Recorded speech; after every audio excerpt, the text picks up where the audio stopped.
What we have for you today is a proper grudge match. Nothing less than a battle to crown the world's greatest supercar. That's all true, Ollie, but it's so much more, right? So let's sell it.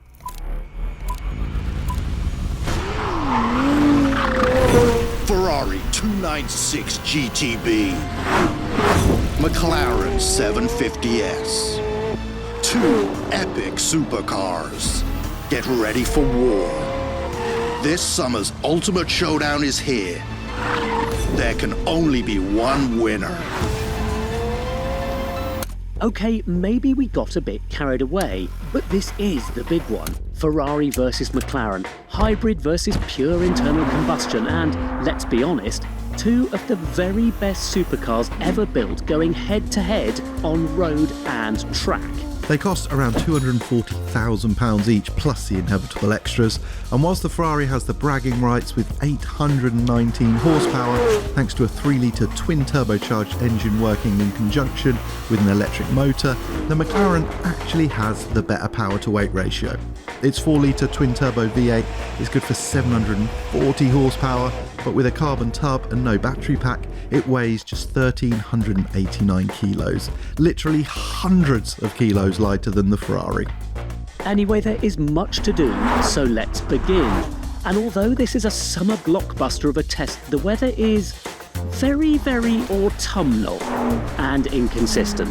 Don't at us, we did our best. There will be sunshine and tyre smoke later though, promise.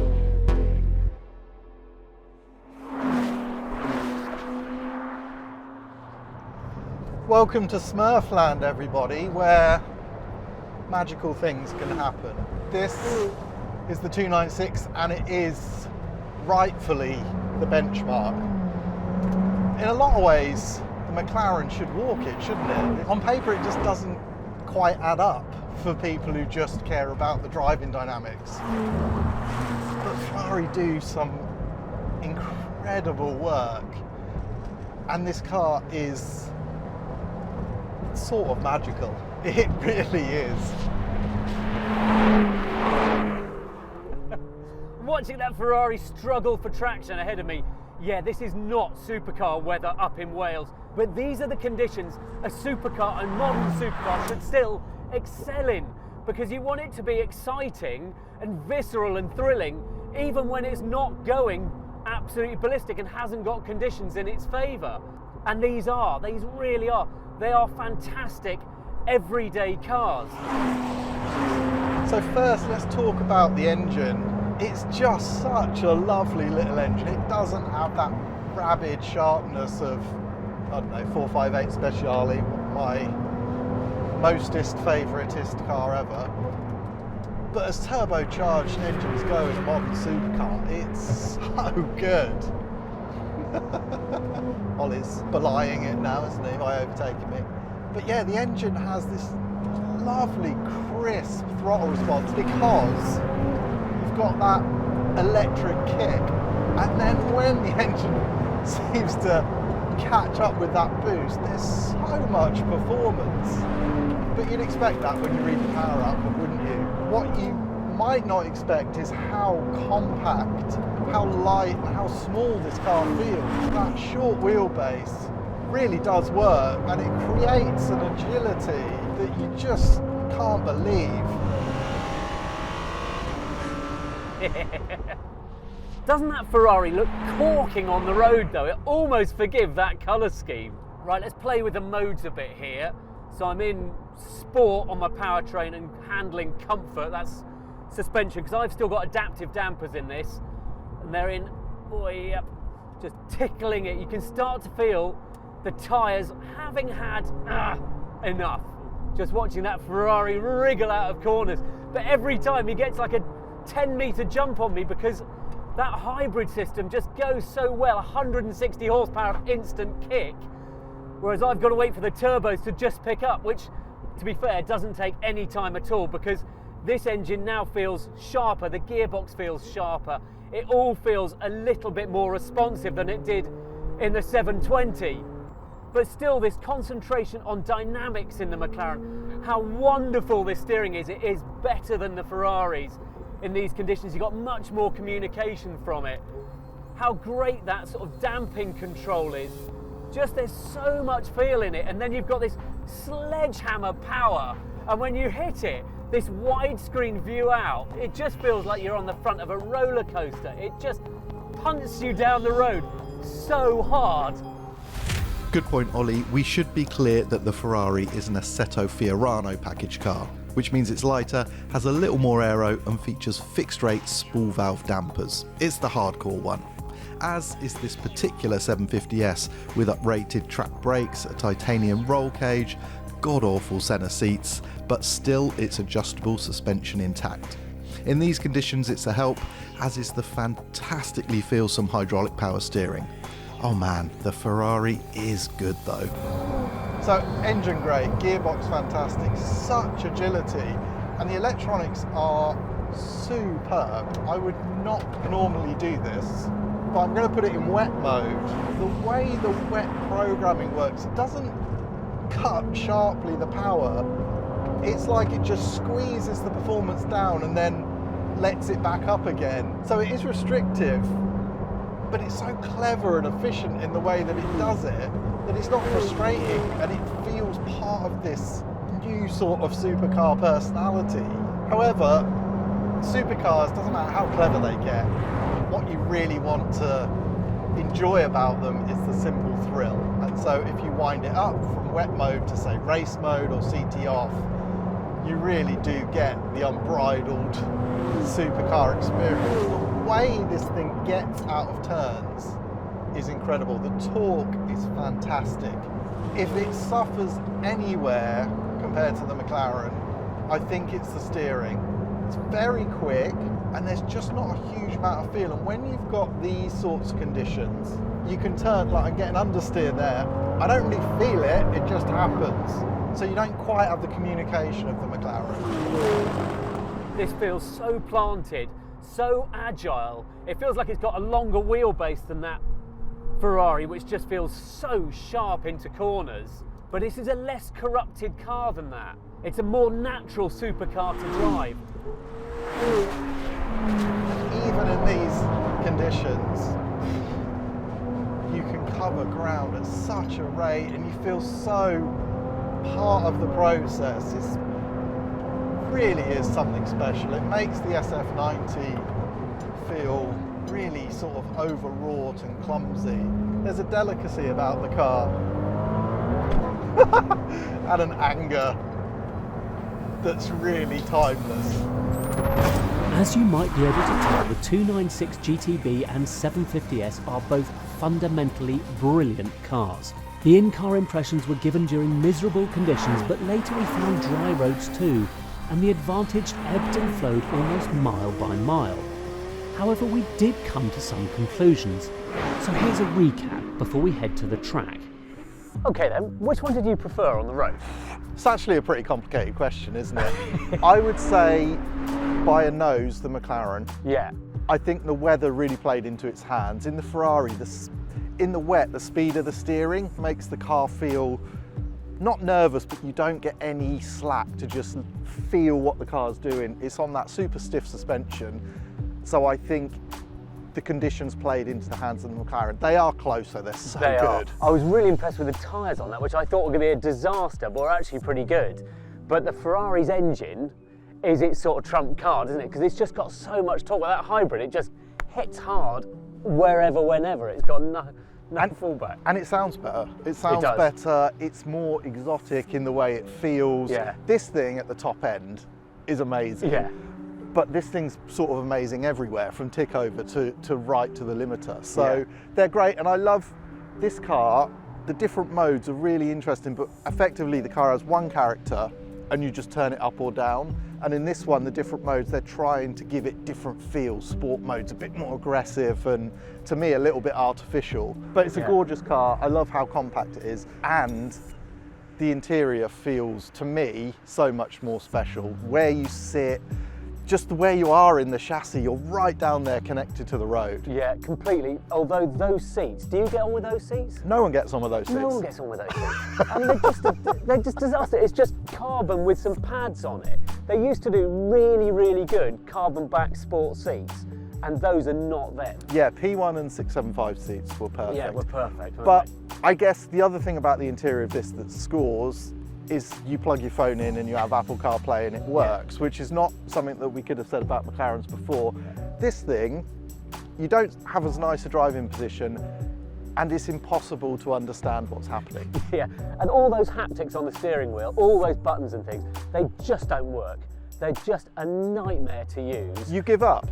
It's annoying, the radio reception's rubbish. Like, it's so annoying because to drive on a long journey, it's lovely. It actually rides well at high speed, 8th gear, low revs. You're in this beautiful, you know, Ferrari cruising along. It feels great, but you can't actually use any of the controls. No, but you can do distance in them, can't you? There's too much road noise in the McLaren, but there's plenty of luggage space in both of them. You can actually use them, which there isn't like in an SF90, you've got no luggage space in, so you can actually use them quite nicely. I would like to use them all day, every day, especially on a racetrack.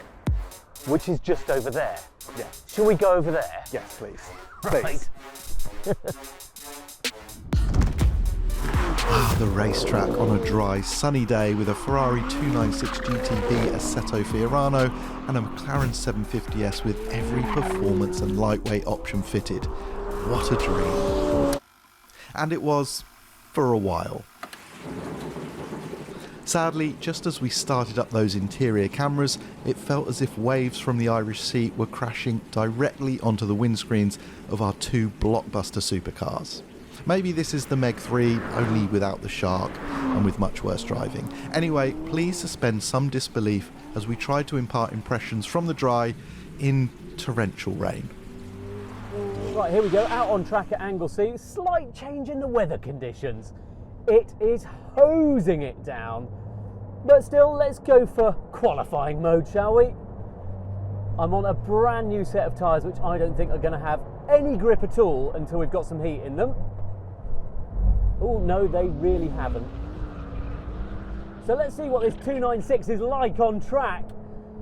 Very exciting because it has so much torque, so much power. I mean, this car did not need to have 818 horsepower.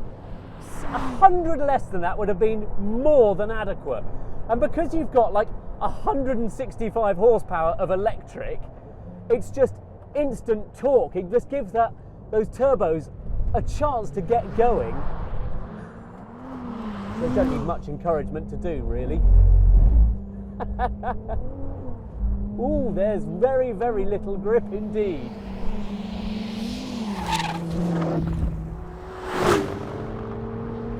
So much geeky detail that we really need to get into with these cars because they're both so good but really different, but they sort of arrive at the same destination just by a really different means.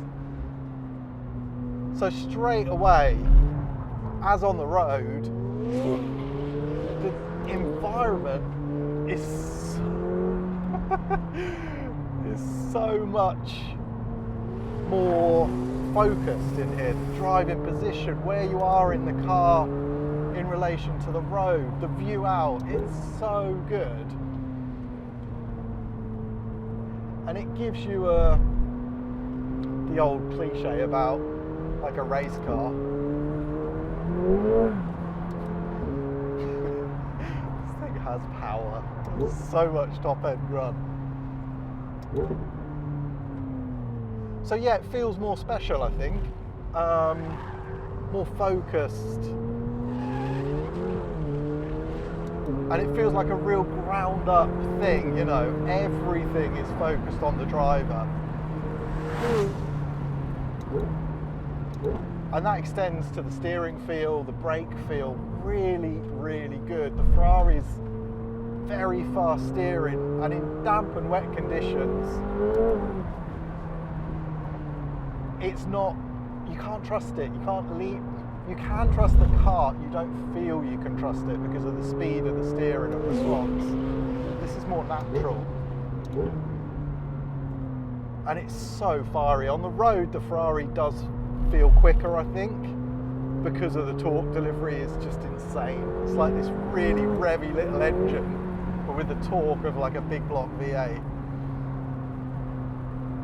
But on the track where you can get into the top end a bit more, this thing is rapid. It's so fiery at the top end. I've said before, I'm not a massive fan of the 296's brakes because it feels like it brakes in chunks. It's a full brake-by-wire system, and it just feels like it brakes in chunks rather than very smooth progression. But still, I'm not complaining about the stopping power, that's for sure. But this car is so bright, so vibrant in your hands. It's so exciting to drive. It's just a bit of an absolute loon. I've been driving that McLaren a fair bit as well, and I love the McLaren sort of natural steering. It's sort of very, it's more communicative than the 296. But the 296, it's so bloody exciting. It's just utterly rampant power. It just comes in and you're just like, oh my God, here we go. The things I do not like about this car are pretty short list, to be honest. I hate sport mode for the powertrain. So I've got handling and powertrain settings up here, comfort, sport and track in each. And sport for the powertrain is meant to be, I guess, dramatic. They've added a bit of Lambo style aggression to it, and it's so at odds with what this car is all about. It just doesn't work, and in the wet it actually upsets the car. It's stupid. So actually, it seems strange, but go up from sport to track and you get a much better gear shifts, much more natural feel to the car. When all's said and done, I guess supercars are about how they make you feel, and this thing is a spaceship. If I keep it pinned, I can barely bring myself to get to full throttle in it. It's ridiculous. So yes, conditions transpired against us. However, whilst that makes the video edit a nightmare, it does mean we drove these fantastic cars on road and track in all weathers. And for the most part, clear patterns emerged. Yeah, for example, the McLaren beats the Ferrari in some key areas. The driving environment is more focused and easier to use. Plus, in terms of brake feel, steering feel and front end bite, it's advantage McLaren. But the Ferrari counters with its brilliant hybrid powertrain, which just makes the sweet V6 engine feel absolutely super-powered. And beyond that, its masterful electronics and quite phenomenal traction ensure these cars are incredibly difficult to separate. They live up to our blockbuster hype and have honestly blown our minds, and reduced us to little kids, which is what supercars are all about. It's not gone exactly according to plan, has it? We thought we'd have loads of time and it would be beautiful, sunny on the track, but no, we've had a load more rain.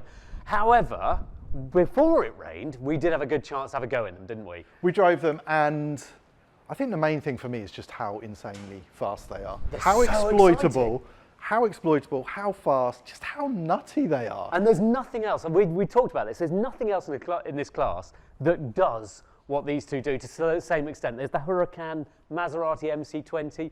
We reckon the 296 is better than an SF90. We reckon that is better than anything else McLaren do at the moment. Yeah, they're fantastic They're cars. just sweet spot cars, but they're not sweet spot as in like, oh, they're about right. They're insanely excessive, but in a brilliant way. Now, we could talk about them for a very long time, and actually off camera, Jethro and I have been doing exactly that. However, we have also come to a conclusion. Go on then, reveal our winner. And the winner is, by the smallest of margins, because of all the geeky stuff we love, like steering feel and brake feel and driving environment, the McLaren 750S is the best supercar on sale right now. It beats the 296, but don't be too sad, Ferrari fans, because this car is superb as well. You cannot lose.